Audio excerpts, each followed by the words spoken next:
দোহা আপনার মনের সমস্ত হতাশা, সমস্ত কষ্ট, সমস্ত দুঃখ নিমিষেই দূর করে দিবে। কোন সবাই সুবহানাল্লাহ। আসুন আমরা সূরা সম্পর্কে বেসিক কিছু নলেজ আগে নিয়ে নেই। এই সূরাটা আছে 30 নম্বর পারায়। বলেন সবাই কত নম্বর পারা? এই সূরাটার আয়াত সংখ্যা হচ্ছে 11টা। বলেন সবাই কয়টা? না, এটা সিলেটের সাউন্ড হইল না। বলেন সবাই কয়টা?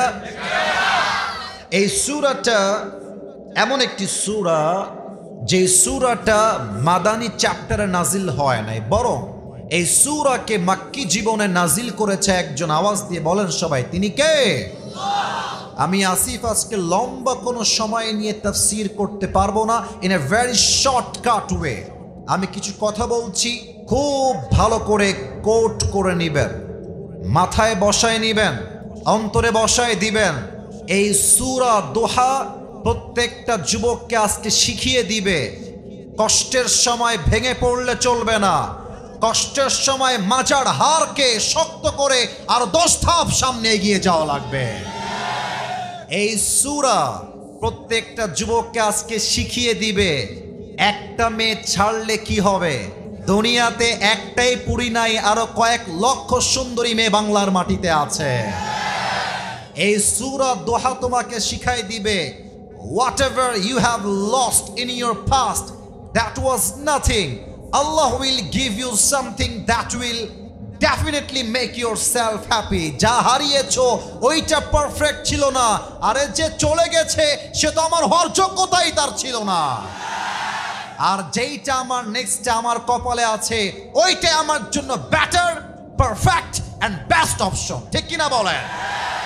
This is the lesson of সূরাতুদ দোহা।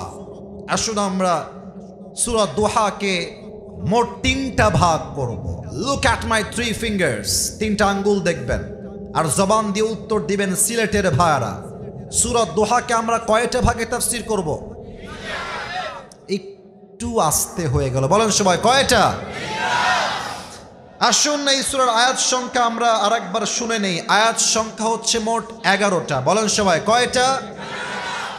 যে কোনো সূরার তাফসীর করতে গেলে first you have to know about the background, when Allah subhanahu wa ta'ala has revealed this surah and why Allah subhanahu wa ta'ala has revealed this surah. এই সূরা কখন নাজিল হয়েছে, কোন প্রেক্ষাপটে নাজিল হয়েছে এবং কেন নাজিল হয়েছে, এটা না জানলে সূরার সেন্ট্রিক্যাল যে ম্যাটারটা আছে, সেন্ট্রাল থিম যেটা আছে, সাবজেক্ট ম্যাটার যেটা, মূল আলোচ্য বিষয় যেটা, এটা আপনার বুঝে আসবে না। ঠিক কিনা বলেন? আসুন আগে আমরা প্রথম 2টা আয়াতের তেলাওয়াত করি, তারপরে শানে নুজুল বলব। আল্লাহ রাব্বুল আলামিন বলছেন ওয়াদ-দুহা ওয়াল-লাইলি ইযা সাজা। প্রথম 2টা আয়াতে আল্লাহ তাআলা কসম করেছেন। প্রথম কসম আলোর শপথ, দিনের আলোর শপথ, সূর্যের কিরণের শপথ। ওয়াল-লাইলি ইযা সাজা, আর রাতের শপথ when it covers with darkness, যখন এই রাতটা হয়ে যায় নিঝুম আর নিস্তব্ধ। তাহলে প্রথম কসম দিনের আর দ্বিতীয় কসম রাতের। সবার থেকে আমি উত্তর চাই এবার। প্রথম কসম, they are very strong and powerful. আওয়াজ তোমাদের জোরে আছে বামের চাইতে কম্প্যারেটিভলি। সবার আওয়াজটা সেম চাই। This should be equal, everyone একই সাউন্ডে বলবেন। প্রথম কসম, আবার প্রথম কসম, দ্বিতীয় কসম। আল্লাহ রাব্বুল আলামিন নবীকে মূলত প্রথমের দিকে অনেক ওহী নাজিল করেছেন। একদিন পর, 2 দিন পর ওহী কন্টিনিউয়াস প্রসেসে নাজিল হয়েছে। একবার ওহী নাজিল হতে হতে হঠাৎ করে ওহীটা স্টপ হয়ে যায়, নাজিল আর হয় না। আবু লাহাবের স্ত্রী ডাক দিয়ে বলছে, মুহাম্মদ, নাউজুবিল্লাহ, একটু জোরে বলবেন একটু পরে। বলছে মুহাম্মদ তো রব তো তোরে ভুলে গেছে, তাহলে না ভুললে ওহি নাজিল হয় না কেন? নাউজুবিল্লাহ পড়বেন না? আবু লাহাবের স্ত্রী ডাক দিয়ে বলছে, মুহাম্মদ তোমার শয়তানটা কোথায় গেল? ওহি নাজিল করে না কেন? ওহি নিয়ে আসে না কেন? আবু লাহাবের স্ত্রী শয়তান দ্বারা জিবরাইলকে বুঝিয়েছে। নাউজুবিল্লাহ পড়বেন না আপনারা সবাই? এই কথা শুনে নবী করিম সাল্লাল্লাহু আলাইহি ওয়াসাল্লাম খুব হতাশ হলেন, খুব কষ্ট পেলেন যে আল্লাহ কি আমার উপরে নারাজ হয়ে গেল? আল্লাহ কি আমার উপরে অসন্তুষ্ট হয়ে গেল? ওহী নাজিল হয় না কেন? আল্লাহ রাব্বুল আলামিন নবীর সমস্ত কষ্টকে দূর করতে তৎক্ষণাৎ সূরা দোহাটা আরশে আজিম থেকে জিবরাইলের মাধ্যমে নাজিল করে দিলেন। কোন সবাই সুবহানাল্লাহ। তবে ব্যাখ্যাটা এখনো শেষ হয় নাই, মিলাই দিচ্ছি। আচ্ছা বলেন তো, এখন যে আমরা বসে আছি এটা কি দিন না রাত? তাফসীর বুঝতে হলে কথাগুলো বুঝে শুনে উত্তর দেওয়া লাগবে। দিন না রাত? রাত। ওয়াজআলনাল লাইলা লিবাসা ওয়াজআলনান নাহারা মাআশা। আল্লাহ রাব্বুল আলামিন রাতকে বানিয়েছেন শান্তির জন্য, দিনকে বানিয়েছেন কাজের জন্য। সারাদিন কাজ করে আপনি যদি রাতের বেলা ঘুম না দেন, সকালবেলা কাজের গতি হারায় ফেলবেন। কাজও করতে হবে, আরামও করতে হবে, কারণ যখন আপনি একটা ঘুম থেকে ওঠেন আপনার গায়ের এনার্জি আবার কাম ব্যাক করে। যদি আপনি দিনেও কাজ করেন, রাতেও কাজ করেন, হয়তো 2 দিন কাজ করবেন, 3 দিন কাজ করবেন, 3 দিন পরে আপনাকে হারিকেন আর খুঁজে পাওয়া যাবে না। কথা বুঝলে বুঝতে, না বুঝলে বুঝতে হবে। আল্লাহ রাব্বুল আলামিন বলছেন, নবী ওহী যে আপনাকে আমি দিতেই আছি, নাজিল করতেই আছি, this wahi and revelation has impact and power and pressure. নবী হে, এই ওহীর একটা ভর আছে, ওহীর একটা ভারত্ব আছে। ওহী যখন নাজিল হতো, হাদিসে এসেছে ওহীর ভারে নবীর ঘাড়ের এই 2 পাশ থেকে ঘাম ঝরত। রানে যে ভর করে সাহাবা একরাম বলেছেন, নবী করিম সাল্লাল্লাহু আলাইহি ওয়াসাল্লাম যখন ওহী অবস্থায় কারো রানে ভর করে ঘুমাতেন, ওহীর প্রেসারে চাপে মনে হতো সেই রানটা ভেঙ্গে 2 আধখান হয়ে যাবে। আল্লাহু আকবার। ইয়া রাসূলুল্লাহ, ইয়া হাবিবাল্লাহ, ওহী যদি নাজিল হতেই থাকে, এর একটা প্রেসার আছে। আপনি একদিন অসুস্থ হয়ে যাবেন, এর মানে হলো দিন শেষে রাত না আসলে যেমন ভালো লাগে না, আরাম না করলে যেমন ভালো লাগে না, আমি আল্লাহ রাব্বুল আলামিন যদি ওহী নাজিল করতেই থাকি, আপনি একদিন অসুস্থ হয়ে যাবেন, দুর্বল হয়ে যাবেন। এই জন্য আমি আল্লাহ রাব্বুল আলামিন ওহীকে বন্ধ করে দিয়েছি। এর মানে এটা নয় যে আমি আল্লাহ নারাজ হয়েছি, বরং আমি আল্লাহ রাব্বুল আলামিন আপনার শান্তির জন্য সাময়িকভাবে ওহীকে বন্ধ করে দিয়েছি। কোন সবাই সুবহানাল্লাহ। এবার আসুন যুবকদেরকে বুঝিয়ে দেই। ওয়াদুহা, এখানে একটা মারাত্মক মেসেজ আছে যেটা আমি নিজেও আগে জানতাম না। রিসেন্টলি 2024 সালের শেষে এসে আমি যখন সূরা দুহা নিয়ে আবার রিসার্চ শুরু করলাম, then I have got this new message, এবং আমি এই মেসেজটা আমার জীবনে অ্যাপ্লাই করেছি। আমি আপনাদেরকে ওয়াল্লাহি, আল্লাহর কসম করে বলছি, আল্লাহ আমার সাক্ষী, আমার জীবনটা আগে হয়তো বা 70 ভাগ সুন্দর ছিল, এই মেসেজটা অ্যাপ্লাই করার পরে আমার জীবনটা 100তে 100 ভাগই সুন্দর হয়ে গিয়েছে। সুবহানাল্লাহ। তাহলে মেসেজটা কি কম দামি না বেশি দামি? বামে আওয়াজ পেলাম, আপনাদের আওয়াজ পাইনি। কম দামি না বেশি দামি? আল্লাহ বলছে, বান্দা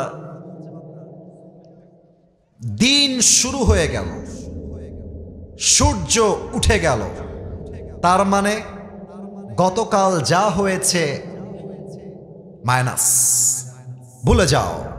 जो हो गया उसके बारे में सोचना नहीं है। নতুন সকাল মানে নিউ অপরচুনিটি, নতুন সকাল মানে হচ্ছে নিউ চান্স, নতুন সকাল মানে হচ্ছে সমস্ত কষ্টকে ভুলে নতুন একটা প্রভাতে নতুন করে জীবনটা আবার শুরু করা। ঠিক কিনা বলে? গতকাল ছিল বৃহস্পতিবার, হয়তোবা তুমি 5টা ঘন্টা সময় নষ্ট করে ফেলেছো বাই মিস্টেক, ভুল করে, হয় ফেসবুকে অথবা টিকটকে অথবা ইউটিউবে। শুক্রবারের সকাল যখন শুরু হয়ে যাবে, তোমার চিন্তা হবে past is past, present is everything. গতকাল যা হয়ে গেছে সব বাদ, আজকের নতুন ফজর শুরু হয়েছে, নতুন প্রভাত শুরু হয়েছে। এটাই আমার জন্য মেসেজ, গতকালকে ভুলে যাও। This day should be the best day in your life, ঠিক কিনা বলে? গতকাল যা হয়েছে মাইনাস, আর একটা মেসেজ দিয়ে দিই। দেখো, তোমাদের বয়স তো খুবই উঠতি, 19, 20, 21, 22, 23, অন অ্যান অ্যাভারেজ তোমাদের বয়স এমনই হবে। আমি কিন্তু বুইড়া না, I am also young person. তোমরা বোঝো আমাকে, আমি বুঝি তোমাদেরকে। তো দেখো, আজকে হয়তো তোমার জীবনে অনেক হতাশা কাজ করছে। তোমরা এটা নাম জিজ্ঞেস করতে কি বলতে পারে কি না সবাই? পারবা? আশা রাখছি পারবা। পাকিস্তানের একজন টপ ফেমাস ক্রিকেট প্লেয়ার, সে আগে ছিল cricketer, then he became the president of Pakistan. এটাই হচ্ছে সিলেটের মানুষ, they are very smart people, ঠিক কিনা বলে? সে একটা কথা সেই দিন তার লেকচারে বলছিলেন, অসাধারণ কথা, অসাধারণ কথা। আমি উর্দুতে কোট করছি, then I will translate in Bangla, বাংলায় তারপরে আমি তর্জমা করে দেব। উনি বলেন, अगर जिंदगी को समझना चाहते हो तो पीछे देखो। आई रिपीट अगेन, अगर जिंदगी को समझना चाहते हो तो पीछे देखो, और अगर जिंदगी को जीना चाहते हो तो पीछे नहीं आगे देखो। যদি জীবনটা বুঝতে চাও যে কি ভুল হয়ে গেছে, পেছনে তাকাও, শিক্ষা নাও, সামনে এগিয়ে যাও। আর যদি জীবনটাকে এনজয় করতে চাও, অতীতকে ভুলে যাও, সামনের ভবিষ্যৎ তুমি সামনে এগিয়ে যাও। এই জন্য তোমাদেরকে এখানে একটা মেসেজ দিয়ে ফেলি। তোমরা অনেকে ছ্যাঁকা খেয়ে বেকা হয়ে আছো, আমি এটা বুঝি, এটা আমি জানি। শোনো, মাথায় রাখবা, মেয়েদেরকে যত বেশি টাইম দিবা, ওরা তত বেশি আকাশে উড়বে ভাবের ঠেলায়। তুমি চোখ নামানো বন্ধ করে দাও, তুমি চোখ দেওয়া বন্ধ করে দাও, দেখবা মেয়েরা বলবে এর বাড়ি কোথায় রে, তাকায় না কেন, এটা তো ব্র্যান্ড ছেলে, একেই তো আমার দরকার জামাই হিসেবে। এরা ছেলে পেলে আজকাল এত সস্তা হয়ে গেছে, মেসেঞ্জারে আসসালামু আলাইকুম আপু, আপনার নাম্বারটা একটু পাওয়া যাবে, একটা অডিও কল দেওয়া যাবে। ছ্যাঁচড়ামি করে, ছ্যাঁচড়ামি করে। মনে রাখবেন, মেয়েরা ছ্যাঁচড়া যুবককে নয়, স্মার্ট যুবককে তারা সবচেয়ে বেশি পছন্দ করে। অতএব আপনার চিন্তা হবে, গতকাল হয়তো আমাকে অনেকে ইগনোর করেছে, হয়তো আমি যাকে পছন্দ করতাম সে আমাকে বাদ দিয়ে আরেক জায়গায় বিয়ে করেছে। আমি আজকে যদিও বাপ্পারাজ হয়ে আছি, তবে আগামীকাল দিন আসবে, এমন একটা দিন যেই দিন আমার ক্যারিয়ার এমনভাবে আমি প্রতিষ্ঠিত করব, যেই মেয়ে আজকে আমাকে ছেড়ে গেছে, এরকম কয়েক লাখ মেয়ে আমার পেছনে বিয়ের জন্য লাইন ধরে দাঁড়িয়ে যাবে। ওয়াদ্দুহা, দিনের শপথ মানেই হলো নতুন একটা প্রভাত, নতুন একটা সূর্য। অতএব আজ থেকে অতীতের চিন্তা বাদ দিয়ে দেন। অতীত শুধুমাত্র শিক্ষার জন্য, আগামীর ভবিষ্যৎ আমরা সবাই সুন্দর করতে চাই কি চাই না? আল্লাহ রাব্বুল আলামিন সবাইকে তার ভবিষ্যৎকে সুন্দর করার তৌফিক দান করো, পড়েন সবাই আমিন। এবার আসুন, 3টা ভাগ যে বলেছিলাম, এবার 3টা ভাগ শুরু করছি। আমার দিকে তাকান সবাই, বলেন তো সবাই এবার কয় ভাগে কথা হবে? মাশাআল্লাহ, ইউ আর ভেরি অ্যাক্টিভ, মাশাআল্লাহ। আপনারা বলেন সবাই কয় ভাগ? 3 ভাগ। আয়াত বলেছিলাম মোট কয়টা? এই যে মাশাআল্লাহ 11টা। বলেন সবাই কয়টা? 2টা আয়াত অলরেডি শেষ, 2টা ছিল কসমের আয়াত। এবার আছে মোট 3টা আয়াত, অর্থাৎ 9টা আয়াত, 3 ভাগ আমরা করব। প্রথম ভাগ, যে 3টা আয়াত আল্লাহ তাআলা বলেছেন, এই 3টা আয়াত হচ্ছে এমন 3টা আয়াত, it negates the feelings of being worthless in the eyes of Allah subhanahu wa ta'ala. মাঝে মাঝে যে মনে হয় আল্লাহ মনে হয় আমারে ভালোবাসে না, আল্লাহ মনে হয় আমাকে 2 চোখের বিষ ভাবে, এই 3টা আয়াতের তর্জমা পড়লে আপনার হৃদয়ে আল্লাহ যে আপনাকে ভালোবাসে, আপনার আল্লাহর যে আপনার হাত ছাড়া নাই, আল্লাহ যে আপনার কলিজার থেকে বেশি ভালোবাসে, এই চিন্তা আপনার মাথায় ঢুকাই দিবে একজন, তিনি কে? একটা ভাগ। দুই নাম্বার ভাগে এমন তিনটা আয়াত আল্লাহ তাআলা বলেছেন, এই তিনটা আয়াত হচ্ছে এমন তিনটা আয়াত, it negates the feelings of being worthless in the eyes of society.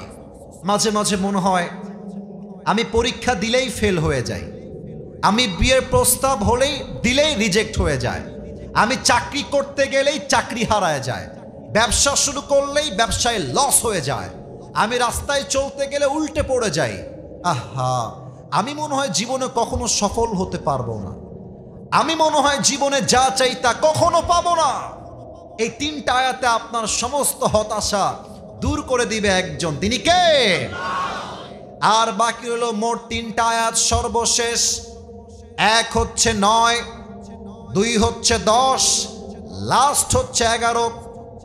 এই তিনটা আয়াত এমন তিনটা আয়াত, এই তিনটা আয়াত এমন কিছু আমল শিখিয়েছে, ওই আমলগুলো বান্দা যদি দুনিয়ার জমিনে করতে পারে, আমলগুলো দুনিয়ায় শুধু থাকবে না, এই আমলগুলো তাকে জান্নাত পর্যন্ত পৌঁছায় দিবে। কোন সবাই সুবহানাল্লাহ?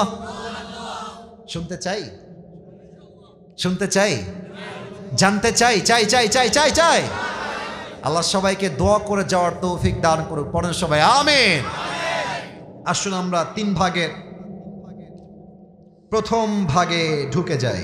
আল্লাহ রাব্বুল আলামিন বলছেন, মা ওয়াদ্দাআকা রাব্বুকা ওয়া মা ক্বালা। এই আয়াতটা যে এত অসাধারণ আয়াত, একটা আয়াত আপনার জীবনের 80 ভাগ কষ্ট দূর করে দেবে। আল্লাহ বলছে, বান্দা, মা ওয়াদ্দাআকা রাব্বুকা ওয়া মা ক্বালা। এই বান্দা, তোর মা স্বার্থপর হতে পারে, তোর বাবা একটা সময় গিয়ে স্বার্থপর হতে পারে, তোর সবচাইতে কাছের আপন বন্ধু ধোঁকাবাজ হতে পারে, তোর সবচাইতে কাছের বউ তোকে হাত ছাড়তে পারে, তবে আল্লাহ রাব্বুল আলামিন কখনো স্বার্থপর ছিল না, আজও নেই, আগামীতেও হবে না। পৃথিবীর সবাই তোর হাত ছাড়লেও আল্লাহ তোর হাত কখনো ছাড়বে না। সুবহানাল্লাহ। মা ওয়াদ্দাআকা রাব্বুকা ওয়া মা ক্বালা। আমার কাছে এটা আমি এর আগে একবার বলেছিলাম কোনো একটা মাহফিলে, আমি যখন ওয়াজ মাহফিল লাইনে প্রথম এসেছিলাম, এটা maybe it has been on an average 3 years, 3 বছর আগের কথা। তো আমার পিএস তো অনেক পরে আসছে, আমার ক্যারিয়ারে অনেক পরে আমার পিএস বা সহকারী হেল্পিং হ্যান্ড যাই বলেন। প্রথমে তো কল আমি নিজেই রিসিভ করতাম, নিজেই কথা বলতাম। তা আমি যখন প্রথম অনলাইনে আমার চেহারা আসা শুরু করলো, মানুষ আমার ওয়াজ দেখতে শুরু করলো, তো কিছু মিডিয়ার ভাইয়ারা আমার নাম্বারটা ফেসবুকে দিতেন, ইউটিউবে তারা দিতেন। তো মাঝে মাঝে অনেক প্রোগ্রামের কল আসতো, ভিন্ন ভিন্ন কলও আসতো। একদিন আমি আসরের নামাজের পরে হয়তোবা বাসায় বসে আছি, সাডেনলি আমার ফোনে একটা কল আসলো। আমি ভাবলাম কে হবে, আমি রিসিভ করি, কথা বলি। প্রথমে কল ধরে সালাম দিলাম, দেখলাম একজন মেয়ে বা একজন মা কল দিয়েছে। তো আমি কলটা রিসিভ করে সালাম দিলাম, কথা বললাম। কথা বলতে বলতেই হঠাৎ করে দেখছি আমার আম্মা জান বা খালাম্মা যাই বলেন, চিৎকার দিয়ে কান্না শুরু করেছে, হাউমা করে কান্না করছে। আমি তো নতুন মানুষ, ভয় পেয়ে গেছি যে কিরে, একজন মহিলা মানুষ কল করে আমার কাছে কেন কান্না করছে। আমি বললাম, আম্মা জান স্টপ, থামেন, কি হয়েছে, কাঁদছেন কেন, আমাকে বলেন। তো উনি যা বললেন এটা খুবই মর্মান্তিক ছিল। উনি বললেন যে আমি আপনাকে আসলে আইসিইউ রুম থেকে কল দিয়েছি, যদিও এখানে ফোন অ্যালাউ না, বা মানুষের জীবনের শেষ মুহূর্ত এইটা। আমার আসলে ক্যান্সার রোগ ধরা পড়েছে, ডাক্তার আমাকে বলেছে যে আপনি অন অ্যাভারেজ 7 দিন হয়তো বাঁচবেন, তার বেশি আপনি বাঁচবেন না। তো হুজুর, আমি তো আপনার ওয়াজ শুনছিলাম, আপনার নাম্বারটা পেলাম, আমি আসলে বড্ড হতাশ হয়ে পড়েছি, মনে হচ্ছে দুনিয়াতে আমাকে কেউ ভালোবাসে না, কেউ আমার আশেপাশে নেই, আমি কি করতে পারি আপনি আমাকে বলেন। আমার তখন এই আয়াতটা স্মরণ হলো, মা ওয়াদ্দাআকা রাব্বুকা ওয়া মা ক্বালা। আমি বললাম আম্মাজান দুইটা কথা মাথায় রাখবেন। এক, হায়াতের মালিক ডাক্তার নয়, মওতের মালিক ডাক্তার নয়। হায়াত এবং মওতের মালিক একজন। আওয়াজ দিয়ে বলেন সবাই, তিনি কে? মাশাআল্লাহ। আবার বলেন সবাই, তিনি কে? আর আম্মাজান মাথায় রাখবেন, মা ওয়াদ্দাআকা রাব্বুকা ওয়া মা ক্বালা। আমি জানি আজকে আপনার ক্যান্সার হওয়ার জন্য সন্তান, বাবা, মা, স্বামী হয়তোবা স্বার্থপর হয়ে গিয়েছে, আপনার পাশে হয়তোবা কেউ নেই। তবে মাথায় রাখবেন, বান্দার হাত যখন দুনিয়ার সবাই ছেড়ে দেয়, ওই বান্দার হাতটা আল্লাহ নিজে শক্ত করে ধরে নেয়। সুবহানাল্লাহ। Never lose hope. হতাশ হবেন না আম্মাজান, আল্লাহর উপরে ভরসা রাখেন। কথা বলে ফোন কেটে দিলাম। After 3 months or maybe 4 months, 3 বা 4 মাস পরের কথা, আমার ফোনে আরেকটা কল আসলো। রিসিভ করলাম। একজন মেয়ে বা মা কল দিয়েছে। কে বলছেন? কই থেকে বলছেন? বলছে, বাবা তুমি কি আমাকে চিনতে পেরেছো? বললো, আম্মাজান না, আমি তো আপনাকে চিনতে পারি নাই। কে বলছেন? একটু পরিচয় দিলে খুব ভালো হতো। তো উনি বললেন, ওই যে তোমাকে একজন মা কল দিয়ে বলেছিল যে আমি ক্যান্সারের রোগী, মারা যাব 7 দিন পরে, মনে পড়ে? হ্যাঁ। বললাম, হ্যাঁ হ্যাঁ মনে পড়ে। আপনি কি সে বলছেন? বলছেন, বাবা আমি তোমার সেই মাই বলছি। আমার মৃত্যু তো অনেক দূরের কথা, আমার ক্যান্সার রোগটাই এখন আর নাই। আল্লাহু আকবার। ক্যান্সার রোগটাই নেই। এর মানে কি জানেন? হাদিসে আসছে, আল্লাহ বলছে, আমি আমার বান্দার ধারণা যেমন, আমি আল্লাহ তার প্রতি তেমন। বান্দার ধারণা যদি হয় যে আল্লাহ আমাকে উদ্ধার করবে, আল্লাহ একদিন ব্যবসায় বরকত দিবে, আল্লাহ একদিন আমাকে অনেক টাকার হালালভাবে মালিক বানাবেন, আল্লাহ একদিন আমাকে নেককার দিনদার স্ত্রী দিবেন, বান্দার ভরসা যেমন হবে, বান্দার ঈমান যেমন হবে, আল্লাহ বলছে বান্দা তোর চিন্তা আমাকে নিয়ে যেমন, আমি আল্লাহ তোর কাছে ঠিক তেমনই থাকবো। সুবহানাল্লাহ পড়েন। এজন্য আমি একটা মোটিভেশনাল কথা বলতে চাই এই মুহূর্তে, যেটা আমি হাদিস থেকে লিখে রেখেছি। কলিজার থেকে প্রত্যেকটা কথাগুলো শ্রবণ করার চেষ্টা করবেন। আচ্ছা, আমরা মাঝে মাঝে ধোঁকাবাজির শিকার হই না? এটা স্লেটের আওয়াজ হয় না? হয় না? মাঝে মাঝে আমাদেরকে আপন মানুষ কষ্ট দেয় না? মাঝে মাঝে অনেক বন্ধু আমাদেরকে ধোঁকা দেয় কি দেয় না? শোনেন আমার কথাগুলো। যদি আপনি কখনো আপনার রক্তের মানুষ দ্বারা প্রতারিত হন, স্মরণ করবেন সাইয়েদানা ইউসুফ আলাইহিস সালামের কথা, যিনি তার আপন ভাই দ্বারা কুয়াতে বিপদগ্রস্ত হয়েছিলেন। যদি আপনি দেখেন আপনার বাবা, মা, ভাই, বোন সবাই আপনার বিরুদ্ধে চলে গেছে, স্বয়ং আপনার বাপ আপনার বিরুদ্ধে অবস্থান নিয়েছে, স্মরণ করবেন সাইয়েদানা ইব্রাহিম আলাইহিস সালামের কথা, যিনি তার বাবার দ্বারাই আগুনের ভিতরে নিক্ষিপ্ত হয়েছিলেন। যদি আপনি আপনার জীবনে দেখেন চতুর্পাশে বিপদ আর বিপদ, দেওয়ালে আপনার পিঠ একদম ঠেকেই গিয়েছে, হতাশ হবেন না। স্মরণ করবেন ইউনুস আলাইহিস সালামের কথা, যিনি মাছের পেটের গভীর প্রকোষ্ঠ থেকেও আল্লাহকে ভোলেন নাই, আল্লাহকে স্মরণ রেখেছেন, আল্লাহ তাকে সেই বিপদ থেকে উদ্ধার করে রেখে দিয়েছে। সুবহানাল্লাহ পড়েন। যদি আপনি দেখেন আপনার আশেপাশের সবাই আপনাকে নিয়ে মিথ্যা ব্লেম করছে, মিথ্যা অপপ্রচার করছে, আপনার কাছের বন্ধু আপনাকে ভুল ভাবছে, আপনার বউ আপনাকে মিথ্যা অপবাদ দিচ্ছে, ভয় পাবেন না, হতাশ হবেন না। স্মরণ করবেন আম্মা জান আয়েশা রাদিয়াল্লাহু তাআলা আনহার কথা। এমন একজন নারীর উপরে জেনার অপবাদ এসেছিল, তিনি তার ভরসা আল্লাহর উপরে রাখার জন্য আল্লাহ রাব্বুল আলামিন তার চরিত্রের পবিত্রতার কথা কোরআনেই নাজিল করে দিয়েছে। কোন সবাই সুবহানাল্লাহ। যদি আপনি আপনার জীবনে মারাত্মকভাবে অসুস্থ হয়ে যান, মাথায় ব্যথা, ক্যান্সার, ব্রেন টিউমার, এত অসুস্থ, বেড থেকে উঠবেন এই শক্তিটাও আপনার দেহে অবশিষ্ট বাকি নেই। ভয় পাবেন না। স্মরণ করবেন আইয়ুব আলাইহিস সালামের কথা, যিনি আপনার চাইতে 1000 গুণ বেশি অসুস্থ ছিলেন। কোথাও আসছে 12 বছর, কোথাও আসছে 18 বছর তিনি অসুস্থ ছিলেন। He never complain to his Lord. তিনি একটা মুহূর্তের জন্য ধৈর্য হারান নাই, একটা মুহূর্তের জন্য রবের কাছে কোনো অভিযোগ করেন নাই। তাকে সমস্ত অসুস্থতার থেকে মুক্ত করে দিয়েছে একজন। আওয়াজ দিয়ে বলেন সবাই, তিনি কে? যদি তুমি তোমার জীবনে খুব বেশি একা হয়ে যাও, না আছে বউ, না আছে কোনো বন্ধু, চতুর্পাশে তোমাকে একাকিত্ব গ্রাস করে ফেলেছে, একা থাকতে আর ভালো লাগে না, ভয় পাবা না। স্মরণ করবা আদম আলাইহিস সালামের কথা, যিনি পুরো পৃথিবীতে একা ছিলেন। তার মতো একা পৃথিবীতে কেউ আসে নাই, আগামীতেও আসবে না। তিনি তার একাকিত্বে আল্লাহকে স্মরণ করেছেন। তাকে তার জীবন সঙ্গিনী হিসেবে হাওয়া আলাইহিস সালাম দান করেছে একজন। তিনি কে?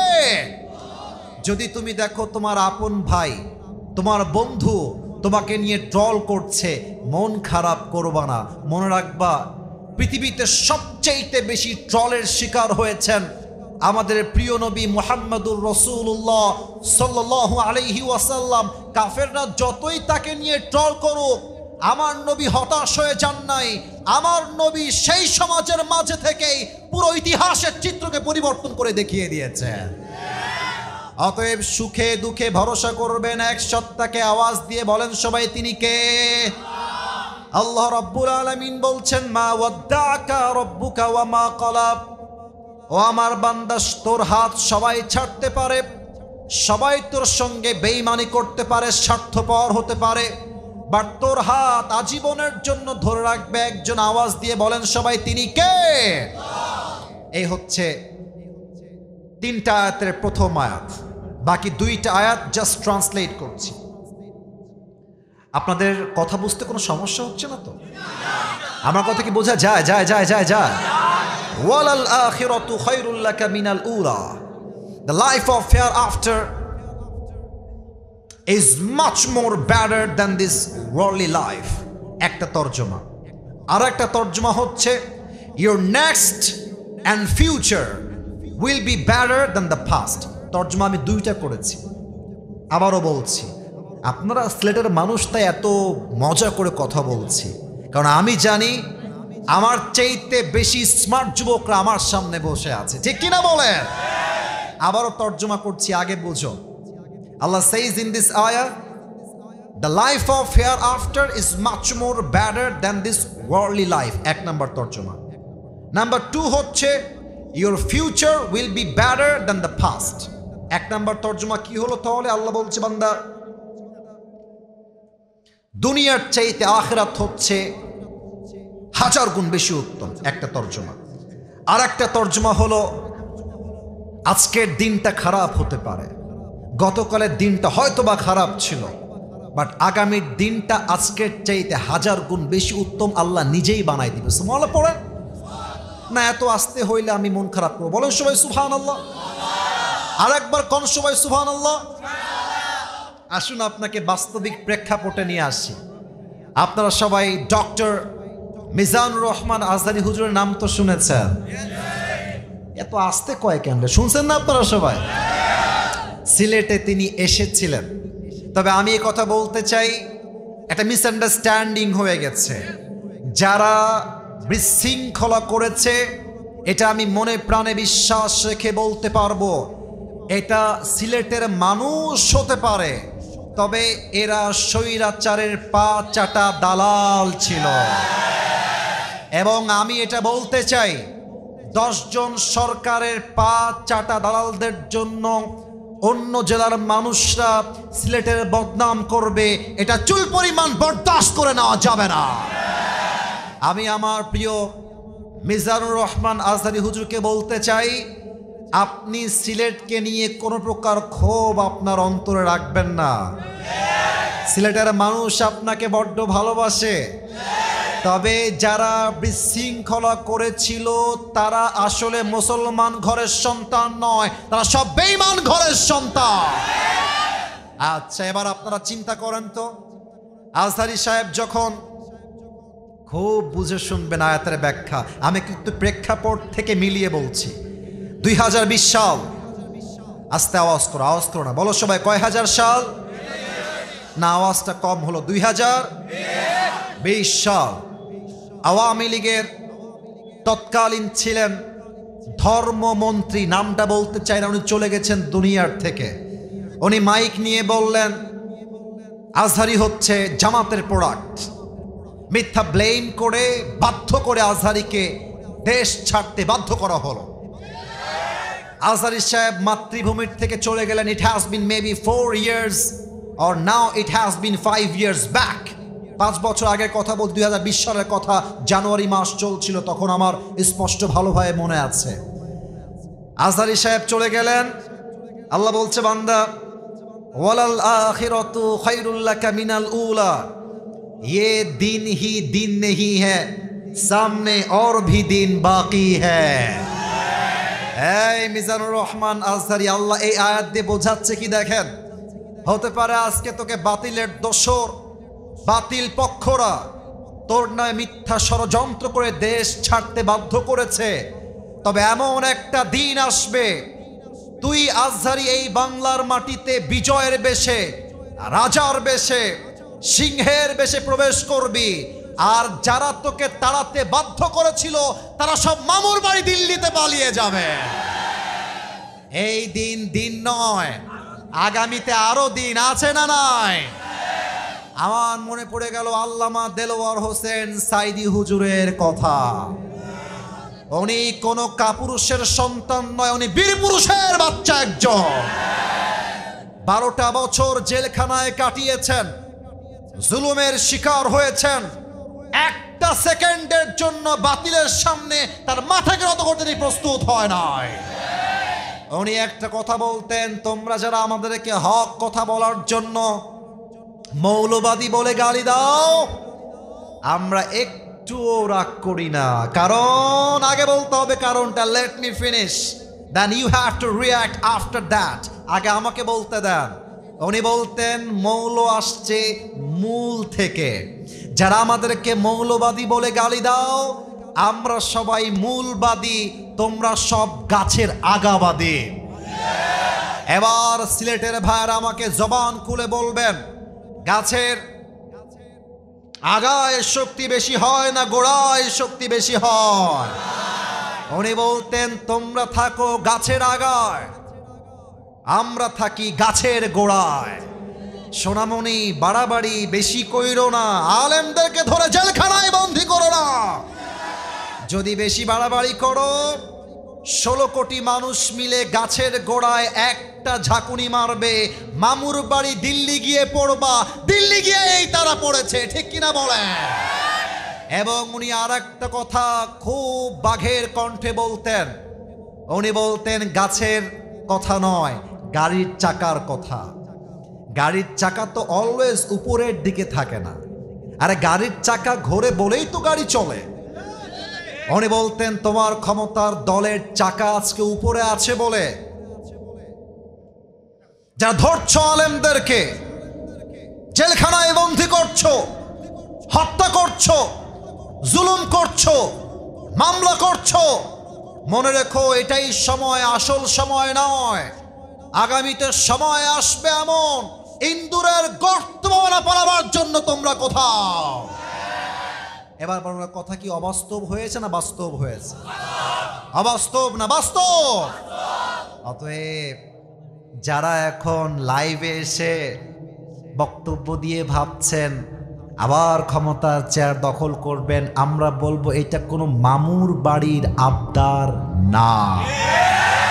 আমি তো বিশ্বাস করি আমার কলিজার থেকে, যদি আগামীতে কোনো স্বৈরাচার আমার দেশের চেয়ারকে দখল করতে চায়, ওই স্বৈরাচারকে পতন ঘটাবার জন্য এই সিলেটের জমিন থেকে একজন শহীদ আবু সাইদ নয়, 2 জন নয়, হাজার হাজার শহীদ আবু সাইদ মাথায় কাফনের কাপড় বেঁধে বুকের তাজা রক্ত দিয়ে শহীদ হওয়ার জন্য, জীবন দেওয়ার জন্য রাস্তায় নামতে বাধ্য হবে। দুই হাত তুলে বলো সবাই ঠিক কিনা?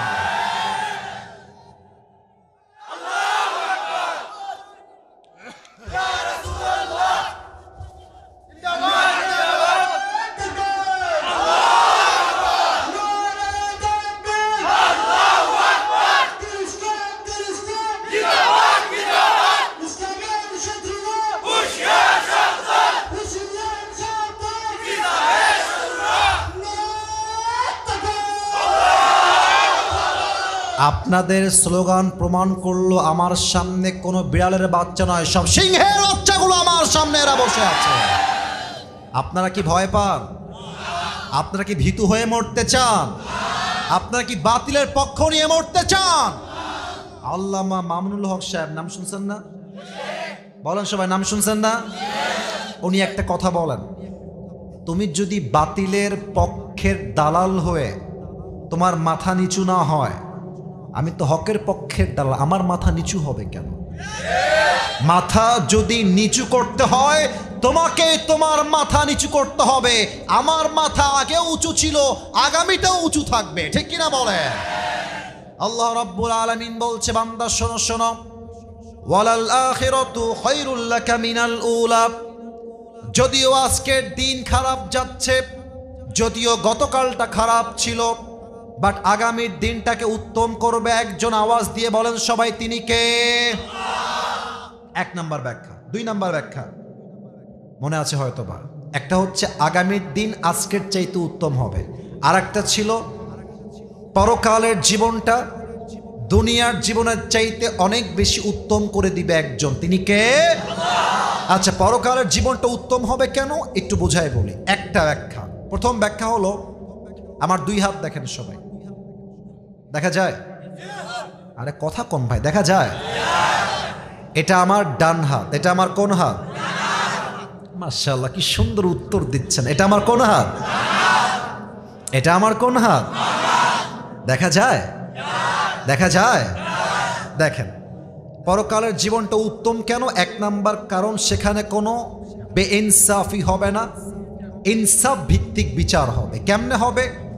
আল্লাহ বলছে, দুইজন বান্দার আমল নামা ওজন দেওয়া হবে। তো আল্লাহ বলছে, বান্দার আমল নামা যখন ওজন দেওয়া হবে, ফাম্মা মান সাকুলাত মাওয়াজিনু ফাহুয়া ফি ঈশাতির রাদিয়া। আল্লাহ বলছে, আমার বান্দার ডান আমল যদি বাম আমলের চাইতে it's a very little bit, একদম 1% বেশি, জাস্ট একটু ভারী হয়ে গেছে, আল্লাহ বলবে আর ওজন দিও না, আমার বান্দার আমলনামা 1% ভারী হয়ে গেছে, ফাহুয়া ফি ঈশাতির রাদিয়া, আমার বান্দাকে জান্নাত দিয়ে দাও। আরেকবার কোন সবাই সুবহানাল্লাহ। একটা বাড়লেই জান্নাতি। আপনি দেখেছেন কি সুন্দর ইনসাফ? এটা তো আমার কথা না, কোরআন বলছে, সূরাতুল কারিয়া, فَأَمَّا مَنْ ثَقُلَتْ مَوَازِينُهُ فَهُوَ فِي عِيشَةٍ رَاضِيَةٍ.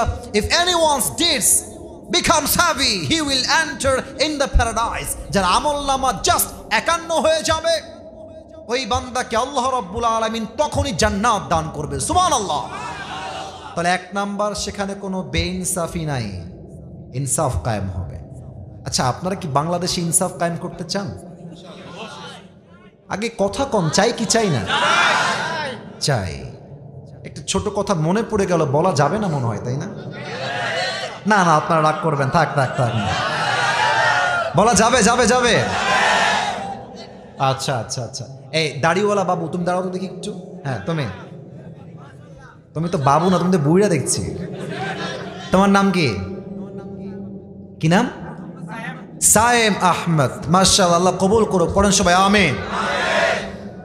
ইনসাফ কাকে বলে দেখেন, সায়েমের ডান হাত অথবা ডান পা, আজকে আমি রেগে আগুন হয়ে এক কোপ দিয়ে ওর ডান পা কেটে ফেললাম। কোন পা কাটলাম? আরে ইয়া আল্লাহ, পরে কো আমি কি কাটছি না কি রে বাবা? আচ্ছা দাঁড়ায় থাকো, আমি একটা এক্সাম্পল দিলাম, আমাকে বলবেন সিলেটের ভাইয়ারা কোন পা কেটেছি? এরা খুব স্মার্ট। আবার সবাই কোন পা? ডান পা। এখন ওই যে কয়েকটা যুবক খুবই ডেঞ্জারাস, এগুলো হ্যাবি চিল্লাচ্ছে তখন থেকে নিয়ে। ওরা বললো আসিফ হুজুর ধর ধর ধর ধর ধর। আপনারা সবাই মিলে আমাকে ধরলেন কেন? আমি ওর ডান পা কেটে ফেলেছি। এখন মুরব্বীরা বলছে যাই হোক তোমরা আইন হাতে তুলে নিও না, আসিফ হুজুরকে জেলখানায় ভরে দাও। ঠিক কিসের থামো। আচ্ছা, তারপরে আমাকে আপনারা জেলখানায় দিয়ে দিলেন আর আমার নামে মামলা দিলেন যে আমি সায়েম আহমদের কোন পা কেটে ফেলেছি। ওয়াও মাশাআল্লাহ, কোন পা?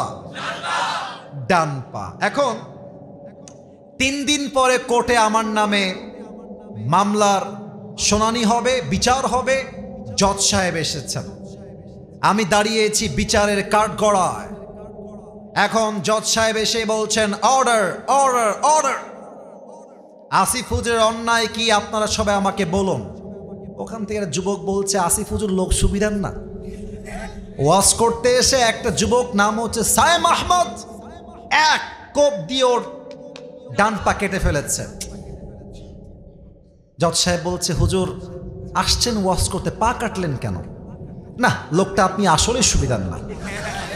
এবার আবার ঠিক বলে। এবার জজ সাহেব বলছে ঠিক আছে, আসিফ হুজুর যেহেতু সায়েম আহমদের পা কেটে ফেলেছে, আসিফ হুজুরের বিচার হবে বাংলাদেশের ল অনুযায়ী, বাংলাদেশের বিচার ব্যবস্থা অনুযায়ী, তথাকথিত ল কোরআন অনুযায়ী ল এখনো বাংলাদেশে পাশ হতে পারে নাই। ঠিক কিনা বলে? আমার নামে বিচার হলো আসিফ হুজুরের পা কাটার জন্য 3 বছরের জেল হবে আর 1 লাখ টাকা জরিমানা। আমাকে বলবেন 3 বছরের জেল আর কয় লাখ টাকা জরিমানা? এবার বিচার ব্যবস্থাটা ঠিকঠাক হলো কিনা, ইনসাফ কায়েম হলো কিনা বোঝার জন্য একটা দাড়ি পাল্লা নিয়ে আসেন। কি পাল্লা? আরে জোরে কোন সবাই, কি পাল্লা? আপনি যে বাজার থেকে মরিচ কিনলেন, মরিচটা 5 কেজি আছে কিনা বোঝার জন্য কি লাগে সিলেটের ভাইরা? দাড়ি পাল্লা নিয়ে আসেন, দাড়ি পাল্লা। এবার সিয়াম আহমদের ডান পা দেন দাড়ি পাল্লার ডান দিকে, আর আমাকে যা আপনি বিচার করে 3 বছরের জেল দিয়েছেন আর 1 লাখ টাকা জরিমানা দিয়েছেন, ওটাকে বাম পাল্লায় রাখেন। এবার 2টা ধরে টান দেন, যতই টানেন কিয়ামত পর্যন্ত টানলেও কি 2টা সমান সমান হবে? বুঝে উত্তর দেন, সমান সমান হবে হবে হবে। আচ্ছা, আপনি এক কাজ করেন, আপনি 1 লাখ না 5 লাখ করেন আর জেল দেন 5 বছরের, 5 বছরের জেল আর 5 লাখ টাকা জরিমানা বাম পাল্লায় রাখেন। আর সিয়াম আহমদের ডান পা আপনি দাড়ি পাল্লার ডান দিকে রাখেন, আবার টান দেন, সমান সমান হবে? আরে কথা কন না, হবে হবে না। সমান সমান করতে চাইলে আল্লাহর জমিনে আল্লাহর কোরআন দিয়ে আগে সংবিধানের আইন পাশ করতে হবে। আইন কি হবে? কানের বদলে কান, নাকের বদলে নাক, চোখের বদলে চোখ, হাতের বদলে হাত, পায়ের বদলে পা, জানের বদলে জান তোমাকে ছিনিয়ে নিয়ে আসতে হবে। এবার আপনি আল্লাহর আইন অনুযায়ী সিয়াম আহমদের ডান পা রাখেন দাড়ি পাল্লার ডান দিকে, আপনি আমার পা 1 কোপ দিয়ে ডান পা কেটে ফেলেন এবং এই ডান পাটা দাড়ি পাল্লার বাম দিকে দেন। এবার সিয়াম আহমদের ডান পা দাড়ি পাল্লার ডান দিকে আর আসিফ হুজুরের ডান পা দাড়ি পাল্লার বাম দিকে সমান করে টান দেন, দেখবেন 2টা সমান সমান হয়ে গেছে। ওমান হাকামা বিহি আদালা। আল্লাহর জমিনে ইনসাফ কায়েম করতে চাইলে কোরআন ছাড়া গতি থাকবে না। ঠিক কিনা বলে? তাহলে বলছিলাম পরকালের জীবনটা দুনিয়ার চাইতে উত্তম কেন? ইনসাফ ভিত্তিক বিচার হবে। 2 নাম্বার, এটা বলে আমার তাফসীর শেষ করতে, বিকজ অলরেডি 1 ঘন্টা হয়ে গেছে, 1 ঘন্টা আপ। সবাই 2 হাত তোলেন। না আমি বলি লেট মি টক। সবাই 2 হাত তোলেন, সবাই একটা কাশি দেন, সবাই একটা নারায়ে তাকবীর দিব, আওয়াজ দিবেন জোরে করে আল্লাহু আকবার। নারায়ে তাকবীর। আল কোরআনের আলো, আরেকবার আল কোরআনের আলো, আল হাদিসের আলো। একটা ওয়াদা করতে হবে আমার সাথে, হ্যাঁ? আমি হাত রাখেন, ওয়াদা করেন। বলেন সবাই হুজুর। আরে ইয়ার জোরসে বলো, বলেন সবাই হুজুর। আমরা সিলেটের সন্তান। আপনি এইদিকে খুব চালাকের কথা কয় না, বলেন সবাই আপনি। দোয়া শেষ না করা পর্যন্ত আমরা, আরো জোরে আমরা কেউ উঠে যাব না। দুই হাত দেখতে চাই, আমরা যাব না, বলেন সবাই ইনশাআল্লাহ। তাহলে আমি বলেছিলাম জান্নাত যাওয়ার জন্য হিন্দু থেকে মুসলমান হয়েছে, কি হয়েছে এখন কি করবে? হ্যাঁ, কালেমা পড়ে মুসলমান হবে। ও আমাদের একজন ভাই আজকের মাহফিলে কালেমা পড়ে ভালো ভাই মুসলমান হবে, পড়েন সবাই আলহামদুলিল্লাহ। আল্লাহ আমার প্রিয় ভাইকে কবুল করুক, পড়েন সবাই আমিন। তাহলে ঠিক আছে, ভাইকে রেডি রাখেন। জাস্ট 5 মিনিট পরে যখন ডাক দিব তখন কথা বলো না, আওয়াজ না, আওয়াজ না। 5 মিনিট পরে ডাক দিব, ভাইকে আমি কালেমা পড়ে পরিপূর্ণভাবে ভাইকে আমরা মুসলমান হিসেবে দেখবো। রাজি আছেন তো সবাই ইনশাআল্লাহ? হাত নামান। আমরা বলছিলাম জান্নাতে যাওয়ার জন্য আমল লাগবে 100-তে 51। তবে কিয়ামতের ময়দানে একজন বান্দা দাঁড়াবে যার আমল নামা হবে দুইটাই 50-50, 50-50। সিলেটের মানুষ বড্ড চালাক, বলেন তো যার আমল নামা দুইটাই 50-50 জান্নাতে যাওয়ার জন্য তার আমল লাগে আর মাত্র কয়টা? আবার কোন সবাই কয়টা? একটা। ওই যুবক ভাববে, কথা বলবেন না ভাই, কথা এই যে বামে কথা বললেন না, না এটা পরিবেশ না। আমি কিন্তু ওয়াদা দিয়ে আসছি 1 ঘন্টা, সবাই আপনারা জানেন কমিটির ভাইরা। আমি 1 ঘন্টার উপরে ওয়াজ করছি কেন? কারণ সব জায়গায় নিয়ম দিয়ে নয়, মাঝে মাঝে ভালোবাসা দিয়েও তো হিসাব করতে হয়। মেহেরবানি করে কোনো আওয়াজ করবেন না। তো একজন বান্দা তার আমল নামা হবে দুইটাই 50-50। তো সে ভাববে আমার তো কোনো টেনশন নাই, আর আমার বাপ তো কিয়ামতের ময়দানেই আছে।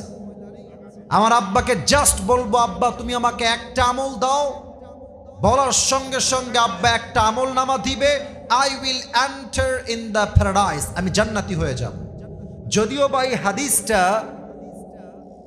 আমি নিজে পড়ি নাই, এই হাদিসটা আমি শুনেছি পাকিস্তানের একজন টপ ফেমাস স্কলার, তার নাম হলো মাওলানা তারিক জামিল। নাম শুনেছেন আপনারা সবাই? তারিক জামিল। তিনি বললেন, ওনার ভাষা হচ্ছে উর্দু ভাষা। উনি বললেন বান্দার আমল নামা যখন 50-50 হবে, আল্লাহ বলে বান্দা যাও একটা আমল নিয়ে আসো।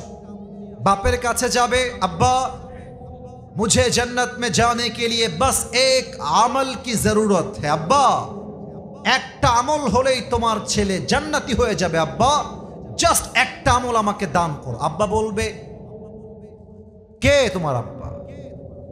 কিসের বাবা? বের হও, আমার তো বউ ছিল না, বাপ হব কই থেকে, বের হয়ে যাও। একটা আমলের জন্য ছেলের পরিচয়কে সোজা অস্বীকার করে দেবে। যুবকটা মায়ের কাছে আসবে, আম্মা যান, বাপ আমাকে চিনতে পারছে না, আপনি আমাকে না করবেন, আম্মা আমাকে একটা আমল দেন, একটা আমল দিলেই আমি জান্নাতি। মা বলবে আরে কে মা? কিসের মা? বের হও, मेरी तो दुनिया में शौहर ही नहीं थी, मेरी बेटा कहां से आएगा? আরে যার স্বামী নাই তার সন্তান আসবে কই থেকে, বের হও। মা বাবা বউ বাচ্চা কেউ তাকে চিনবে না। মাওলানা তারিক জামিল বললেন, ওই যুবকটা একটু আমাকে দেখবেন সবাই, আমি একটা প্র্যাকটিক্যালি অভিনয় করে একটা জিনিস দেখাতে চাই। ওই যুবকটা ডান হাঁটু আর বাম হাঁটু বুক পর্যন্ত নিয়ে আসবে, আর এই 2 হাতটা কপালের কাছে দিয়ে মাথা নিচু করে চিৎকার দিয়ে কান্না করবে, একটা আমল আমাকে কেউ দিল না আজকে। একজন যুবক আসবে, এসেই বলবে এই ভাই তুমি ইতনি পেরেশান কিউ হো, চিন্তা কিসের তোমার? কথা বলতে মানা করলাম না পেছনে তোমাদেরকে? What's the hell, what is this? কতবার বলতে হয়? আশ্চর্য কথাবার্তা। মানা করছি, ইচ্ছা মতো কথা বলতেছি, পেছনে তাফসীর করতেছি, মেজাজটা হট করে দাও। তাকবীর দেন সবাই, নারায়ে তাকবীর। মাফ চাচ্ছি ভাই, টু বিং রুড, আমি এরকম ছেলে না, আপনারা আওয়াজ করবেন, আমাকে শেষ করতে দেন।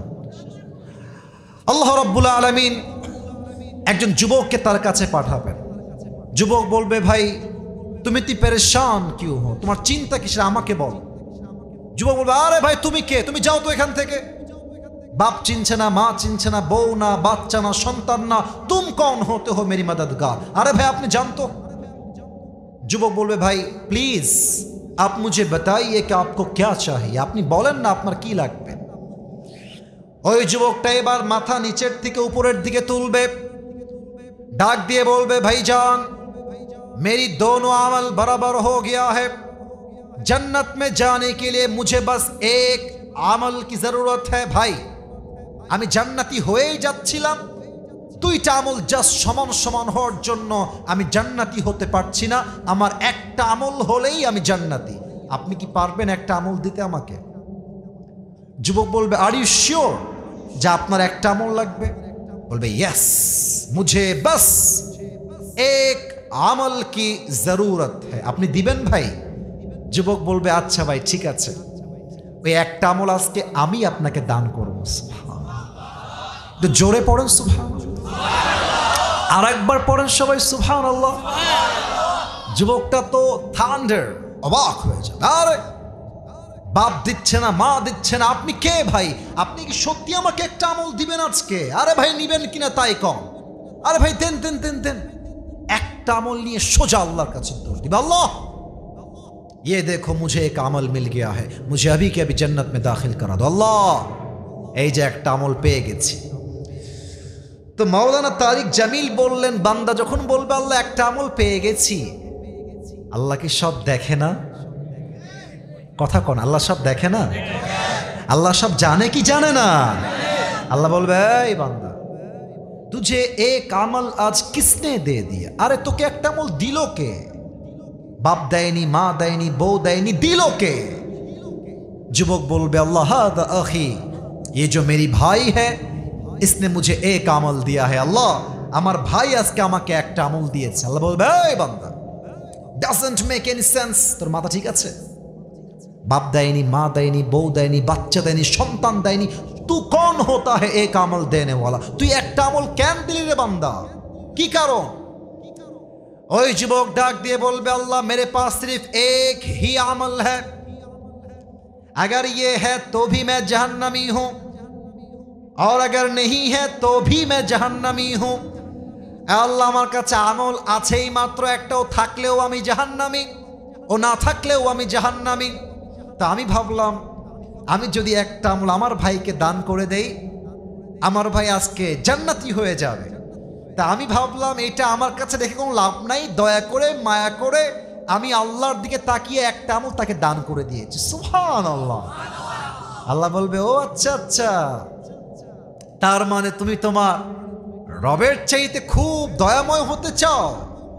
তুমি কি তোমার রবের চাইতে বেশি মেহেরবান হতে চাও? নো, আনার রহমান, আনার রহিম, I am the most merciful, I am the most gracious, I am the most kindful Lord, मुझसे बड़ा मेहरबान और कोई भी नहीं हो सकता है। बंदे तुझे एक अमल मिल गया है, 51 हो गया है, जा तू जन्नत में चले जा, लेकिन तू अकेले जन्नत में मत जाना, जिसने तुझे एक अमल दिया है तू भी जन्नत में जा, तेरे भाई को साथ लेकर दोनों जन्नत में चले जा। এই বান্দা তুই একা যাস না, তোর যেই ভাই তোকে আজকে একটা আমল দিয়ে সহযোগিতার হাত বাড়িয়েছে, তুইও জান্নাতে যা, তোর ভাইকে নিয়ে দুইজন একসঙ্গে জান্নাতে যা। সুবহানাল্লাহ। ওয়ালাল আখিরাতু খায়রুল লাকা মিনাল উলা।